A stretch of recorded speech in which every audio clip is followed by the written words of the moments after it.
بھلا تم نے اپنے پروردگار کی قدرت کو نہیں دیکھا کہ وہ سائے کو کس طرح دراز کر کے پھیلا دیتا ہے، اور اگر وہ چاہتا تو اس کو بے حرکت ٹھہرا رکھتا؟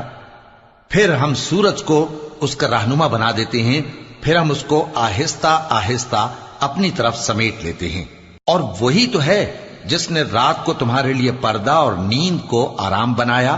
اور دن کو اٹھ کھڑے ہونے کا وقت ٹھہرایا۔ اور وہی تو ہے جو اپنی رحمت یعنی مے کے آگے ہواؤں کو خوشخبری بنا کر بھیجتا ہے، اور ہم آسمان سے پاک نتھرا ہوا پانی برساتے ہیں تاکہ اس سے شہر مردہ یعنی بنجر زمین کو زندہ کر دیں، اور تاکہ ہم وہ پانی بہت سے اور آدمیوں کو جو ہم نے پیدا کیے ہیں پلائیں۔ اور ہم نے اس قرآن کی آیتوں کو طرح طرح سے لوگوں میں بیان کیا تاکہ وہ نصیحت حاصل کریں، مگر بہت سے لوگوں نے انکار کے سوا قبول نہ کیا۔ اور اگر ہم چاہتے تو ہر بستی میں ڈرانے والا بھیج دیتے،